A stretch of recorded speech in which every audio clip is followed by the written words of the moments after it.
Thanks for clicking play, welcome to the video. Today we're going to be making another coffee table. A few videos ago I made my first coffee table. It was awesome, I loved it.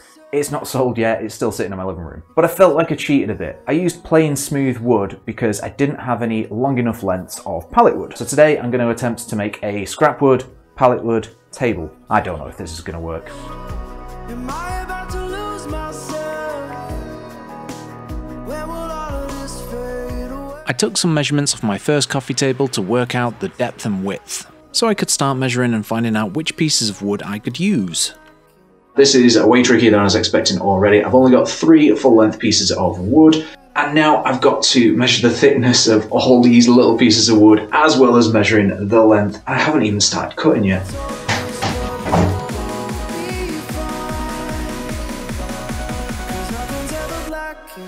I'm going to start chopping because these big pieces should be able to do 2 sections, and that way I can measure up, see where I'm up to, see how much more wood I need.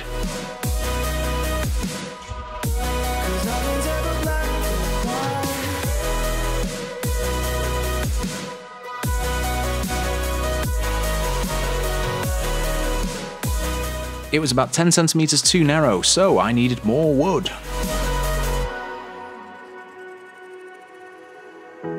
I don't see the fire in your eyes, wondering what I've done. I'm running out of spare pallet wood, which I didn't think was going to be an issue. Well, no, I'm not running out of spare pallet wood. I'm running out of decent pieces that are the right thickness and the same depth so I can stick it all together. To get to the right thickness, I'm going to use this stuff, which is old wood from when I tore down my kitchen.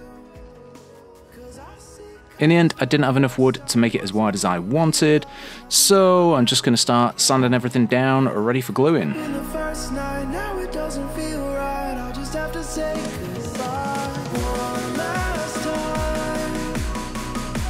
This is my first ever super large glue up, and I forgot to factor in that you need a big flat base, which I don't really have. So, loads of the pieces are uneven, they're not flat. There's actually spaces in some of the pieces as well. I also need like air to get underneath it, otherwise it's not going to dry. So I've put loads of pieces of wood on my workbench, hoping it's going to be flat enough. I should be able to get the clamps under there as well.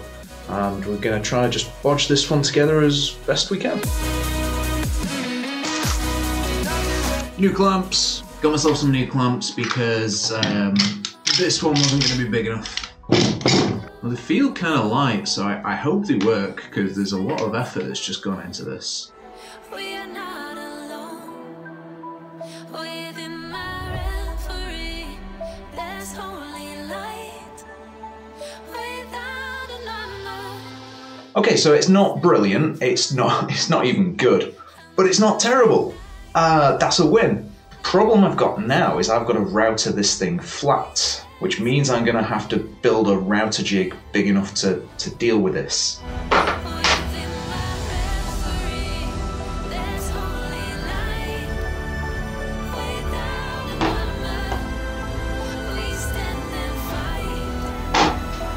fight. My router bit looked too small, so I treated myself to this wood flattening bit instead.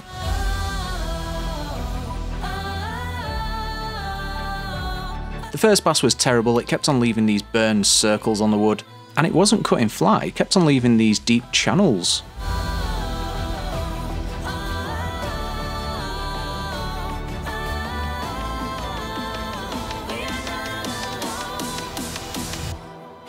The sled jig thingy I made was terrible. As I was moving the wood through, it was changing heights somehow. I was expecting to just skim it to make it flat, but I've probably taken like 8mm, maybe even a centimetre away from the wood. And even when I did start getting it kind of flat, it still left some massive big grooves that I can't take out with a sander. So I'm going to try and make a new jig out of this big old cupboard door, see if we can get it a little bit better. But after wasting some time making this amazing jig, I realised it still wasn't flat. So I spent even more time reinforcing this flat surface to turn it into the perfect routering jig. But for some reason, this didn't work either. This has been a complete waste of an entire afternoon.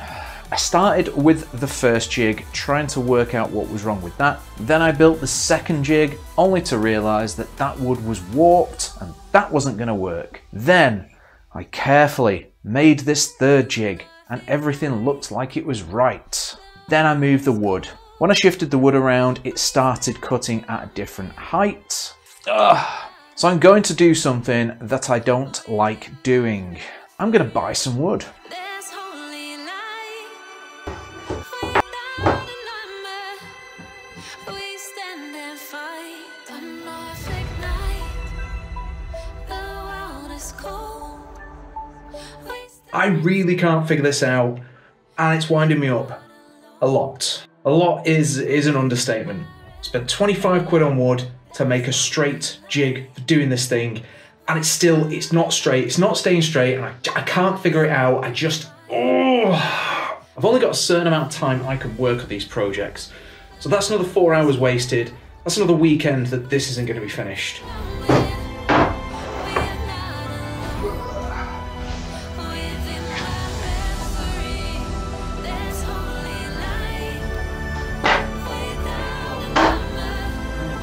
Because this has been giving me so many issues and I can't seem to get this thing flat, it's been going on for about 2 months now. I actually started this a few weeks before I did my bicycle light video. But I think the problem was me shifting the slab of wood whilst I was trying to get it flat. So I just rebuilt the jig. I've put full length rails on the flat piece underneath and I've put them directly at the sides, making them completely straight. I've also rebuilt the top section because it needed to be wider. I've also added this little draft excluder thing to hopefully cut down on some of the sawdust flying out. But if I can't get it straight this time, I'm going to give up on this video, so let's see how it goes.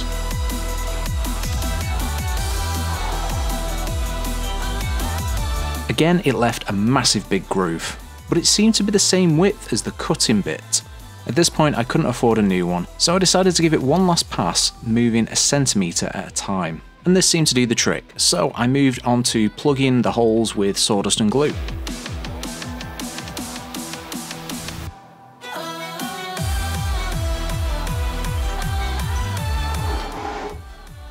Now that I had my technique dialed in, I flipped it over and started flattening the bottom as well. In my last video I experimented very badly with epoxy resin just so I could do this next bit.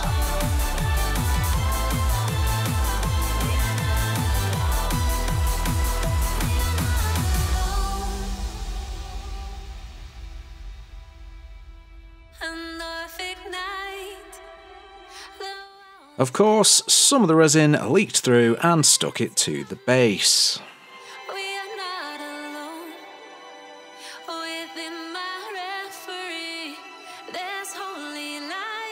Once I'd chiselled the base flat again, I gave it another pass with a router to clear off the excess resin.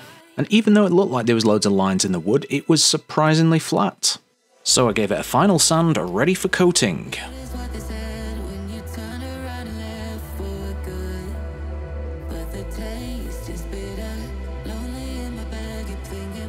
It's my first time using Danish oil, and I thought, what better time to experiment than on a piece of wood I've just spent a month doing. But luckily it's pretty easy to use and it turned out looking amazing.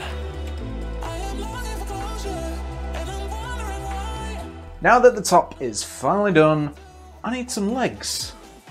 It's supposed to be legs.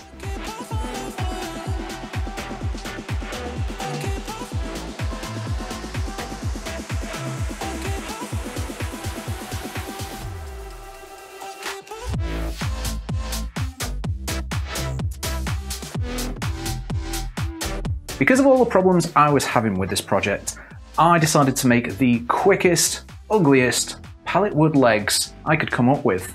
Really basic design, screwing everything together with a bit of glue, but I just wanted to get these done so I could finish this video and move on to the next project. To hide how ugly they were, I did decide to give them a coat of white paint, but I was really bored by this point so I didn't film it. So here is the finished product. Remember when you said it doesn't get better than this? Only a fool would have let you go. You got into my head